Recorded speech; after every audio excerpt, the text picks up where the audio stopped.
Hello friends, welcome to आरो technical experts. कैसे हैं दोस्तों? उम्मीद आप अच्छे होंगे, तंदुरुस्त होंगे, सेफ होंगे। देखिए दोस्तों, आज की वीडियो में मैं आपको बताने जा रहा हूं कि आप एक अच्छे वाटर प्यूरीफायर का सिलेक्शन अपनी ज़रूरत के हिसाब से कैसे कर सकते हैं।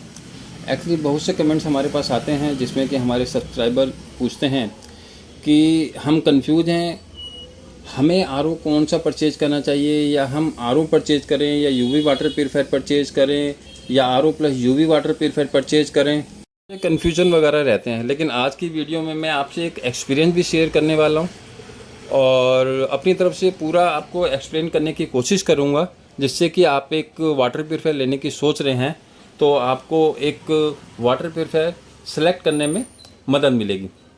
देखिए, एक्सपीरियंस तो एक्चुअली ये है कि हमारे पास हमारे ही एक क्लाइंट हैं, मतलब उनका हमारे पास कॉल आया कि जी हमें आरओ जो है फ़िट करवाना है। शायद उन्होंने नया आरओ परचेज़ किया था और जो ब्रांडेड कंपनी का उन्होंने आरओ लिया था, लेकिन अब सबसे बड़ी बात ये आ रही थी उन्हें कुछ नॉलेज नहीं थी कि आरओ या वाटर प्यूरीफायर परचेज़ कौन सा करना चाहिए। और जब हमारे यहाँ से हमारे जो टेक्नीशियन वगैरह उनके यहाँ गए तो पानी वगैरह का टीडीएस जो चेक किया, टीडीएस जब चेक करने पे पता चला कि पानी का टीडीएस जो सोर्स है पानी का, और जिस पानी पे वाटर प्यूरीफायर को लगा रहे हैं, जो उन्होंने शायद परचेज किया है, वो उन्हें कहीं शायद हाफ रेट में मिल गया था। नया आरओ ब्रांडेड था, वो किसी भी सोर्स से उन्हें मिल गया होगा, लेकिन उन्हें ये नॉलेज नहीं थी कि हमें अपने पानी के अकॉर्डिंग वाटर प्यूरीफायर लेना कौन सा चाहिए। अब उन्होंने देखा कि इतना चीप रेट में वाटर प्यूरीफायर मिल रहा है तो चलो परचेज कर लो। लेकिन जब टेक्नीशियन ने जाके वो वही दोबारा रिपीट करूंगा, टीडीएस जाके देखा तो 100 टीडीएस आ रही थी। 100 टीडीएस में जब वो वाटर प्यूरीफायर लगाते, अब उस जो वाटर प्यूरीफायर परचेज किया था उसमें जो सिस्टम ये था, वो सिर्फ ओनली आरओ वाटर प्यूरीफायर था। ना ही उस वाटर प्यूरीफायर में टीडीएस एडजस्टर लगा था, ना यूवी सिस्टम लगा था, ना उसमें यूएफ वगैरह थी, और ना ही उसमें एल्कलाइन या और कोई फिल्टर या मिनरल फिल्टर वगैरह लगे। तो वो प्लेन आरओ था, जो कि आरओ, जैसा कि मैं आपको बताना चाहूँगा, आरओ सिस्टम ही अगर हमें लगाना है तो आरओ सिस्टम हमें वहीं लगाना चाहिए जहाँ का टीडीएस जो है 500 या 700, 500 से अबोव रहता है, वहाँ हमें आरओ लगाना चाहिए। लेकिन जब वहाँ आरओ लगाते हैं और उन्होंने कहा कि एक बार लगा के चेक करो, और लगा के चेक कराया तो टीडीएस जो बहुत डाउन आ गई। अब टीडीएस टेम्परेरी लगा के दिखा दिया था कि देखिए ये पानी नुकसान करेगा आपको, बोन्स वगैरह एसिडिक पानी में कन्वर्ट हो जाएगा, बोन पे नुकसान करेगा, और भी जो बीमारियां होती है, जो ज़रूरी मिनरल्स मिलने चाहिए पानी में, जो ज़रूरी मिनरल्स होते हैं वो सारे ख़त्म कर देगा। तो उन्होंने कहा एक बार जरा चेक तो कराओ, दिखा के हाँ भी टीडीएस कितना लो हो रही है। जब 100 टीडीएस पे आरओ लगाया तो वो टीडीएस इतना ज़्यादा लो कर दिया था, तो वो लगभग 100 टीडीएस को 10 टीडीएस पे आ गया था। तो 10 टीडीएस से धीरे धीरे वो अभी और डाउन जा रहा था। हमने उसका पीएच भी चेक, हमारे जो लड़के हैं उन्होंने पीएच भी उन्हें चेक कराया, पीएच भी लगभग वो है येलो शेड आ गया था।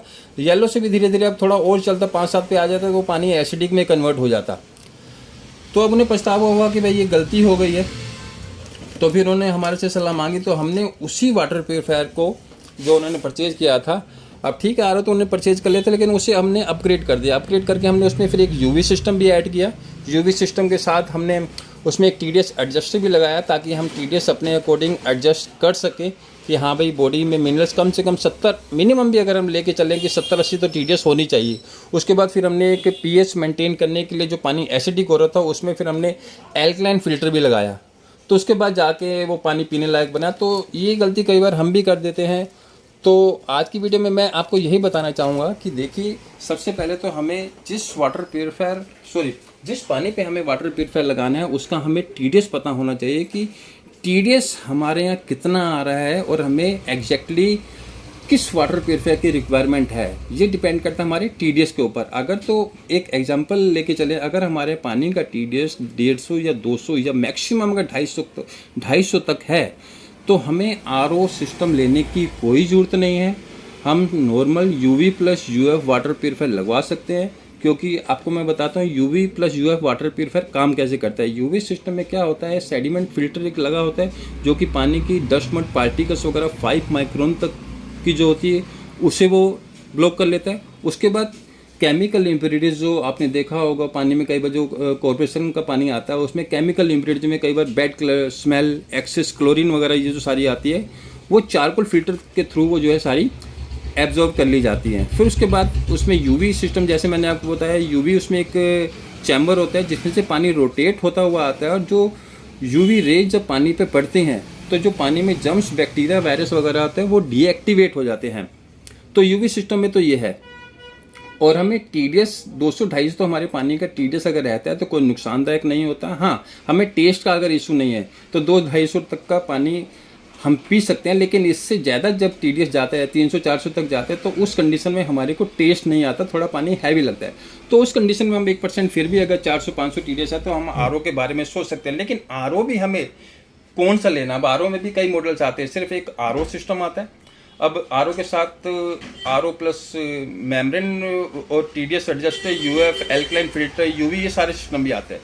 तो कभी भी अगर आप एक RO वाटर प्यूरीफायर परचेज कर रहे हैं तो उसमें फीचर जो हमें लेने हैं वो RO के साथ TDS एडजस्टर जरूर लेना है, जिसमें TDS एडजस्टर लगा हुआ हो, और TDS एडजस्टर के साथ UV भी होना चाहिए, जो कि पानी में जो जर्म्स, बैक्टीरिया वगैरह होते हैं उन्हें वो डीएक्टिवेट करेगा।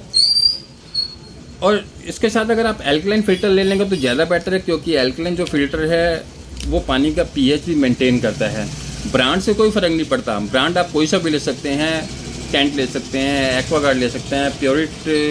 प्योरिट के लिए मैं इतना रिकमेंड नहीं करूँगा, क्योंकि इसका जो आफ्टर सेल सर्विस और जो आफ्टर 1 साल के बाद जो उसका मेंटेनेंस है वो ज़्यादा कॉस्टली हमें देखने को मिला, जो कस्टमर के रिव्यू वगैरह आते हैं। अगर आप ब्रांडेड पे जाना चाहोगे तो मैं आपको ये सलाह दूंगा कि आप एक कैंट या फिर एक एक्वागार्ड कंपनी का RO ले सकते हैं। और अगर ब्रांड का कोई इशू नहीं है तो आप एक असेंबल्ड RO भी, जो कि बढ़िया स्पेयर पार्ट के साथ असेंबल किया गया हो, वो भी आप ले सकते हैं। असेंबल्ड RO भी बहुत बढ़िया क्वालिटी के आते हैं, जो कि हमें हाफ रेट में मिल जाते हैं। बस उसमें यही होना चाहिए कि भरोसे वाला आपका बंदा होना चाहिए, जिससे कि आप एक वाटर प्यूरीफायर असेंबल्ड किया हुआ ले रहे हैं। तो क्योंकि मैक्सिमम जो मार्केट में हम लोग देखते हैं लगभग 70% असेंबल्ड RO ही लगे हुए हैं। वो असेंबल्ड RO क्यों? क्योंकि असेंबल्ड RO भी हमें एक तो हाफ रेट में मिल जाते हैं, लगभग सेम वही क्वालिटी, ब्रांडेड वाली क्वालिटी भी मिल जाती है। तो बस लास्ट में बस यही कहना चाहूँगा कि पानी का TDS हमें पता होना चाहिए, और पानी का TDS अगर 200-250 है तो हमें UV वाटर प्यूरीफायर ही लेना चाहिए, RO की तरफ हमें देखना भी नहीं है। लेकिन अगर हमारे यहाँ पानी का TDS 400-500 है तो आप RO लीजिए, लेकिन RO के साथ UV, UF, TDS एडजस्टर और एल्कलाइन सिस्टम ले सकते हैं। उम्मीद है आपको ये मेरी जो मैंने आपको ये जानकारी दी ये आपके लिए हेल्पफुल रहेगी। अगर आपको ये मेरी वीडियो पसंद आई तो मेरी वीडियो को लाइक कर लीजिए, चैनल को सब्सक्राइब कर लीजिए और शेयर कीजिए ज़्यादा से ज़्यादा, ताकि जो हमारे क्लाइंट हैं जो वाटर प्यूरीफायर परचेज करने की सोच रहे हैं, जो भी हमारे भाई हैं जिनको इस बारे में नॉलेज नहीं है और गलत डिसीजन ले लेते हैं, और जो उन्हें हेल्प मिलेगी डिसीजन लेने में, ये मेरी जानकारी उनके लिए काम की होगी। बस यही, बेल आइकन दबा लीजिए, ऑल पर प्रेस कर लीजिए। उसमें यही होगा कि जब भी हम वीडियो अपनी कोई अपलोड करेंगे आपके पास सबसे पहले पहुंच जाएगी। Thanks for watching.